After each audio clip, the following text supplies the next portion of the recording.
Hello friend, आपका स्वागत है हमारे चैनल साइबर एजुकेशन में। फ्रेंड, आज की इस वीडियो में हम लोग बात करने वाले हैं बिहार आईटीआई संबंधित पीवीआई क्वेश्चन के बारे में। तो सबसे पहले इस वीडियो को अपन दोस्तों के साथ ज़्यादा से ज़्यादा शेयर कर दें ताकि सभी कैंडिडेट के पास इस वीडियो के माध्यम से जानकारी मिल पाए। चलिए फ्रेंड, हम लोग वीडियो को स्टार्ट करते हैं।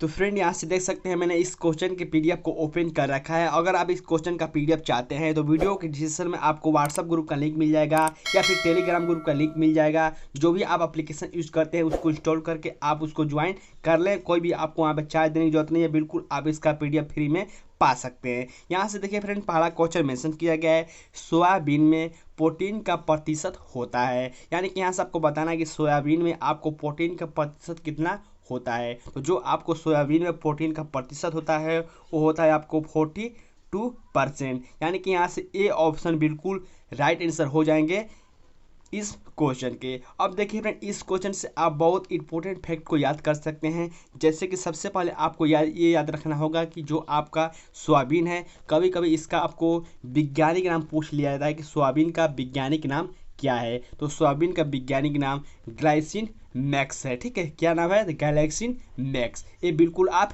याद रखें। कभी कभी आपको ये भी पूछ लिया जाता है कि सोयाबीन का उत्पादन भारत के किस राज्य में सबसे अधिक होता है। तो उस जब आपको पूछा है कि किस स्टेट में सबसे ज़्यादा अधिक होता है तो उस समय आपको एमपी यानी कि मध्य प्रदेश पर टिक करना होगा। ये बात आप बिल्कुल याद रखें। तो फ्रेंड, ऐसे ही आप हर क्वेश्चन से संबंधित कुछ इंपॉर्टेंट फैक्ट को याद रखिए, आपके जीके जीएस की तैयारी और मजबूत होती जाएगी। तो फ्रेंड, मैं आपसे रिक्वेस्ट करूंगा कि इस वीडियो को लाइक जरूर करें और अपने दोस्तों के साथ शेयर जरूर कर दीजिएगा। चलिए हम नेक्स्ट क्वेश्चन की ओर बढ़ते हैं। नेक्स्ट देखिए, मेंशन किया गया है जगन्नाथ मंदिर किस राज्य में है। यानी कि यहाँ से पूछा जा रहा है कि जो जगन्नाथ मंदिर है वो किस राज्य में स्थित है। यहाँ से देख सकते हैं आपको चार ऑप्शन देखने को मिल जाएंगे जिसमें से आपको राइट आंसर बताना है। तो जो आपको जगन्नाथ मंदिर है ये स्थित है आपको उड़ीसा में। यानी कि यहाँ से बी ऑप्शन बिल्कुल राइट आंसर हो जाएंगे इस क्वेश्चन के। अब देखिए यहाँ पे फिर से एक किसी स्टेट का नाम आ चुका है और मैंने पहले ही बताया कभी भी आप अगर क्वेश्चन पढ़ रहे हैं और किसी भी स्टेट का नाम आ जाता है तो कम से कम आपको राज्यपाल मुख्यमंत्री से संबंधित आपको इंपॉर्टेंट फैक्ट याद रखना चाहिए। तो चलिए हम लोग इसके बारे में देख लेते हैं। तो सबसे पहले हम लोग बात करते हैं कि उड़ीसा का जो कैपिटल है, राजधानी है, वो कहाँ है। तो जो आपको उड़ीसा का कैपिटल है या फिर कह सकते हैं राजधानी है वो भुवनेश्वर है। इसके प्रेजेंट टाइम पर अभी चीफ मिनिस्टर कौन है तो है अभी नवीन पटनायक। इसके प्रेजेंट टाइम पर राज्यपाल कौन है तो वो है अभी गणेशी लाल। तो बिल्कुल आप ऐसे करके याद रखते रहिए, आपकी तैयारी मौजूद होती रहेगी। नेक्स्ट क्वेश्चन की ओर हम लोग बढ़ते हैं। नेक्स्ट यहाँ से देखिए मेंशन किया गया है। नेक्स्ट देखिए मेंशन किया गया है निम्नलिखित में से कौन सा ईंधन न्यूनतम पर्यावरण प्रदूषण फैलाता है। यानी कि यहाँ से इसमें से आपको चार ऑप्शन बताए गए हैं और आपको बताना है कि इनमें से कौन सा वो ईंधन है जो कि आपको कम से कम आपको प्रदूषण फैलाएगा या फिर फैलाता है। तो इसका राइट आंसर हो जाएगा आपको हाइड्रोजन, क्योंकि यहाँ पे कोयला, डीजल और केरोसिन ये ज़्यादा ही आपको हाइड्रोजन की तुलना में आपको प्रदूषण फैलाते हैं। इसलिए यहाँ से ए ऑप्शन बिल्कुल राइट आंसर हो जाएंगे हाइड्रोजन। अब देखिए हाइड्रोजन से संबंधित आपको इंपॉर्टेंट फैक्ट आपको ये याद रखना है कि हाइड्रोजन की खोज कब हुई थी। तो हाइड्रोजन की खोज हुई थी आपको 1766 ईस्वी में। कभी कभी आपको ये भी पूछ लिया जाता है कि हाइड्रोजन की खोज किसने की थी। तो हाइड्रोजन की खोज की थी आपको हेनरी के विल्सन ने। ठीक है, तो ये भी बिल्कुल आप याद रखें। नेक्स्ट क्वेश्चन की ओर हम लोग बढ़ते हैं। नेक्स्ट यहाँ से देखिए फ्रेंड मेंशन किया गया है बर्फ के दो टुकड़ों को आपस में दबाने पर टुकड़े आपस में चिपक जाते हैं, क्यों? इसका रीजन आप बताइए। इसका सिंपल से रीजन होता है कि आपको दाब अधिक होने के कारण जो बर्फ का गलनांक है वो घट जाता है। यानी कि यहाँ से ए ऑप्शन बिल्कुल राइट आंसर हो जाएंगे इस क्वेश्चन के। यहाँ से देखिए मैं एक बात बताना चाहूँगा कि जो यहाँ पे रीजन वाले क्वेश्चन होते हैं, जो कारण वाले क्वेश्चन होते हैं जिसमें पूछा था कि ऐसा क्यों है, तो इसको आपको समझना होगा, इसको आपको डीपली आपको पढ़ना होगा, तभी आप इसका राइट आंसर दे पाएंगे। नेक्स्ट यहाँ से देखिए मेंशन किया गया है आईबीएम का पूर्ण रूप क्या है। यानी कि यहाँ से पूछा गया कि आईबीएम का फुल फॉर्म क्या है, यहाँ से आप समझ सकते हैं।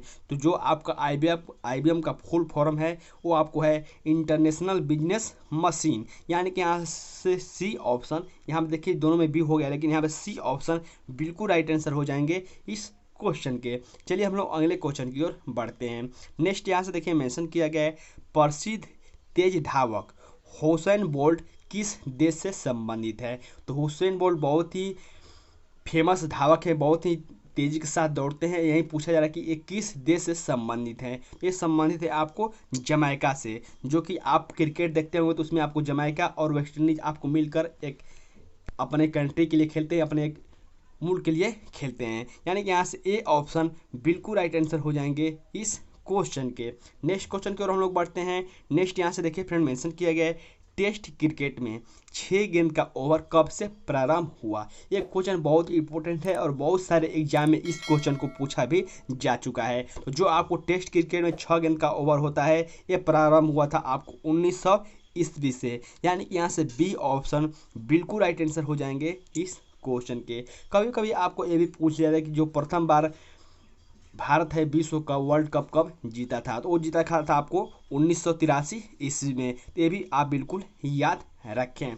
नेक्स्ट क्वेश्चन की ओर हम लोग बढ़ते हैं। नेक्स्ट यहाँ से देखिए मेंशन किया गया है, बायोगैस संयंत्र से निष्कासित निम्नलिखित में से कौन सी गैस ईंधन गैस के रूप में उपयुक्त आती है। तो वो गैस है आपको क्या, मीथेन। यानी कि यहाँ से सी ऑप्शन बिल्कुल राइट आंसर हो जाएंगे इस क्वेश्चन के।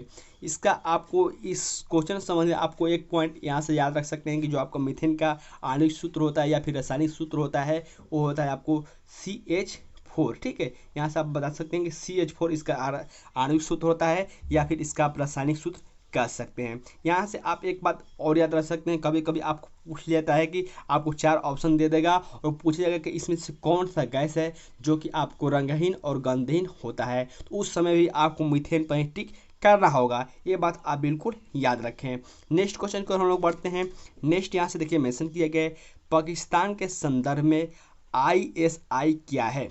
यानी कि यहाँ से ISI का फुल फॉर्म पूछा जा रहा है, लेकिन पाकिस्तान के संदर्भ में यानी कि पाकिस्तान में इसका क्या अर्थ होता है ये आपको बताना होगा। इसका राइट आंसर हो जाएगा आपको इंटर सर्विस इंटेलिजेंस। यानी कि यहाँ से बी ऑप्शन बिल्कुल राइट आंसर हो जाएंगे इस क्वेश्चन के। पाकिस्तान में आपको ASI के जो इसका फुल फॉर्म होता है वो होता है आपको इंटर सर्विस इंटेलिजेंस, जो कि आपको बहुत सारे ऐसे कैंडिडेट होते हैं, बहुत सारे ऐसे आतंकवादी होते हैं जो कि इसमें ज्वाइन होकर अपने देश को रक्षा करते हैं या फिर उसमें आतंकवाद फैलाते हैं। ये बिल्कुल आप समझ सकते हैं। नेक्स्ट यहाँ से देखिए मेंशन किया गया है, बादलों की बिजली की चमक से काफ़ी समय बाद बादलों की गर्जन सुनाती है, इसका क्या कारण है।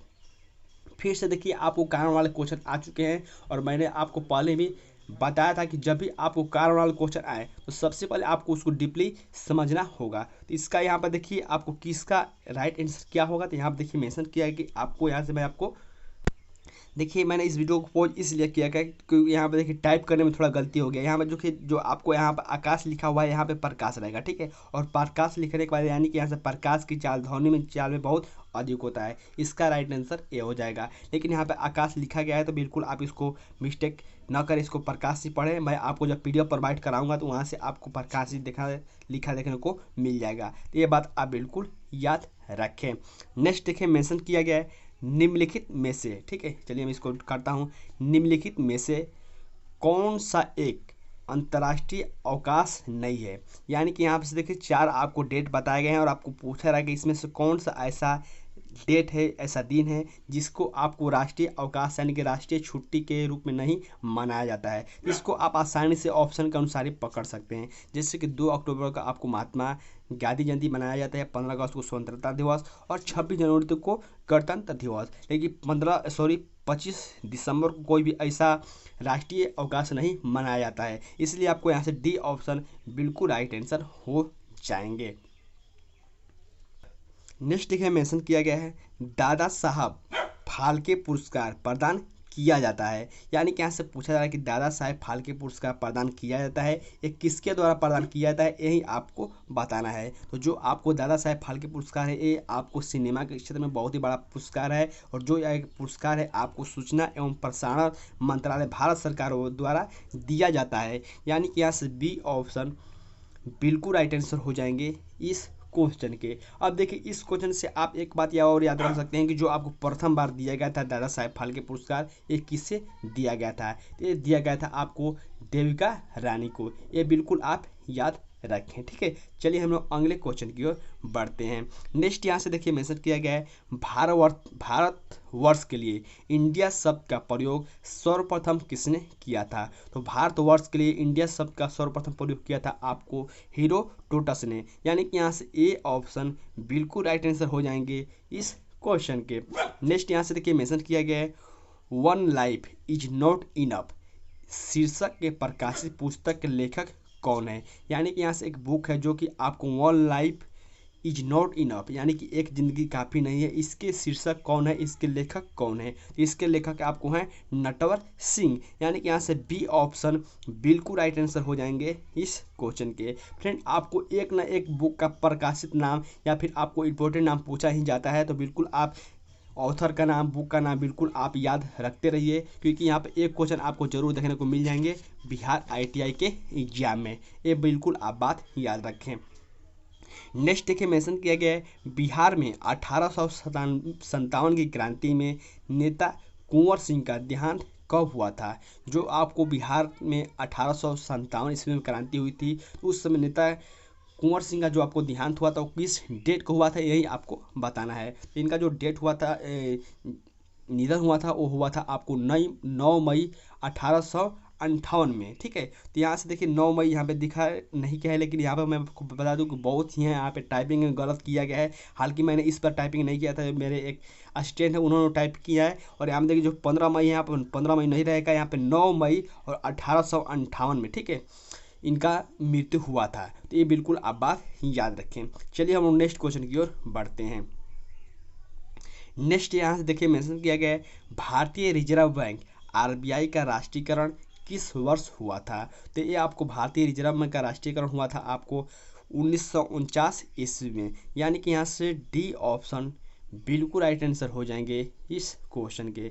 जब आपको स्थापना वर्ष पूछा जाता है उस समय आपको 1935 पर क्लिक करना होगा, और जो आपको राष्ट्रीयकरण पूछा जाए तो उस समय आपको 1949 पर टिक करना होगा। ये बात आप बिल्कुल याद रखें। नेक्स्ट यहाँ से देखिए फ्रेंड मेंशन किया गया है, उच्च न्यायालय के न्यायाधीशों को सेवानिवृत्त की अधिकतम उम्र सीमा क्या है? यानी कि जो आपको उच्च न्यायालय की न्यायाधीश उसमें चयनित होते हैं, स्वीकृत होते हैं, उनका जो उम्र सीमा है अधिकतम वो कितना है? तो उनका जो उम्र सीमा अधिकतम हुआ है आपको 62 वर्ष, यानी कि यहाँ से बी ऑप्शन बिल्कुल राइट आंसर हो जाएंगे इस क्वेश्चन के।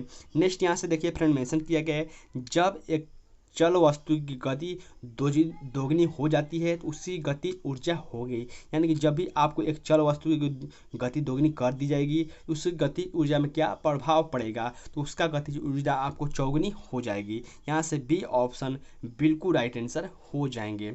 नेक्स्ट यहाँ से देखिए मेंशन किया गया है, रेफ्रिजरेटर में थर्मोस्टेट का कार्य है। आपको बताना है कि रेफ्रिजरेटर में आपको थर्मोस्टेट का क्या काम होता है, क्या कार्य होता है। तो जो आपको है एक समान तापमान बनाए रखने के लिए आपको थर्मोस्टेट का कार्य होता है, यानी कि यहाँ से सी ऑप्शन बिल्कुल राइट आंसर हो जाएंगे इस क्वेश्चन के। नेक्स्ट यहाँ से देखिए मेंशन किया गया है, संविधान के प्रारूप समिति के समझ प्रस्तावना का प्रस्ताव किसने रखा था? तो ये क्वेश्चन बहुत इंपॉर्टेंट है और बहुत सारे एग्जाम में पूछा भी जा चुका है। इसका राइट आंसर आपको सी ऑप्शन हो जाएगा, जवाहरलाल नेहरू। देखिए अब इस क्वेश्चन से आप एक बात और याद रख सकते हैं कि जो कि आपको जवाहरलाल नेहरू से संबंधित है। कभी कभी आपको इनके जन्म डेट को पूछ लेता है कि इनका जन्म कब हुआ था, डेट के साथ बताइए। तो इनका जन्म हुआ था आपको 14 नवंबर 1889 ईस्वी में, जो कि आपको 14 नवंबर को प्रत्येक साल बाल दिवस के रूप में मनाया जाता है। और इनको आपको कभी कभी ये भी पूछ लिया है कि जवाहरलाल नेहरू को भारत रत्न कब दिया गया था? तो जो आपको पंडित जवाहरलाल नेहरू हैं इनको भारत रत्न दिया गया था 1955 ईस्वी में। और बिल्कुल आप ये बात याद रखें। देखिए इस क्वेश्चन से मुझे एक और पॉइंट याद आ रहा है कि आपको लाल बहादुर शास्त्री को कब दिया गया था आपको भारत रत्न? तो उनको दिया गया था आपको 1966 ईस्वी में। ये भी आप बिल्कुल याद रखें। नेक्स्ट यहाँ से देखिए मेंशन किया गया है, भारत के राष्ट्रपति को उसके पद से हटाया जा सकता है, यानी कि जो भारत के राष्ट्रपति हैं उसके पद से हटाया जा सकता है किसके द्वारा? तो आप संसद के द्वारा भारत के राष्ट्रपति को हटाया जा सकता है, यानी कि यहाँ से डी ऑप्शन बिल्कुल राइट आंसर हो जाएंगे। नेक्स्ट यहाँ से देखिए मेंशन किया गया, कोरियर सेवा से पारस्परिकता के लिए भारतीय डाक विभाग ने द्रुत डाक सेवा का प्रारंभ कब किया? तो उस समय आपको डाक सेवा का प्रारंभ कब हुआ था कोरियर के लिए? ये हुआ था आपको 1986 ईस्वी में। यानी कि यहाँ से डी ऑप्शन बिल्कुल राइट आंसर हो जाएंगे। नेक्स्ट और लास्ट यहाँ से क्वेश्चन देखिए मेंशन किया गया है, मेक इन इंडिया कार्यक्रम का लोगो है, जो कि आपको मेक इन इंडिया है, इसका कार्यक्रम का लोगो क्या है? उसमें शेर होता है, हाथी होता है, चीता होता है या फिर कंगारू होता है? तो इसका राइट आंसर आपको शेर हो जाएगा, यानी कि ए ऑप्शन बिल्कुल राइट आंसर हो जाएंगे। तो फ्रेंड इस वीडियो में इतना ही, हमने टॉप 23 क्वेश्चन देखे हैं। अगर अभी तक आपने इस वीडियो को लाइक नहीं किया है तो वीडियो को लाइक कर दें और वीडियो को नीचे कमेंट करके आप ज़रूर बताएं कि आपने 23 क्वेश्चन में से कितने क्वेश्चन को सही किया और आपकी तैयारी कैसे चल रही है। आप वीडियो के नीचे कमेंट करके ज़रूर बताएं। तब तक के लिए बाय फ्रेंड, जय हिंद।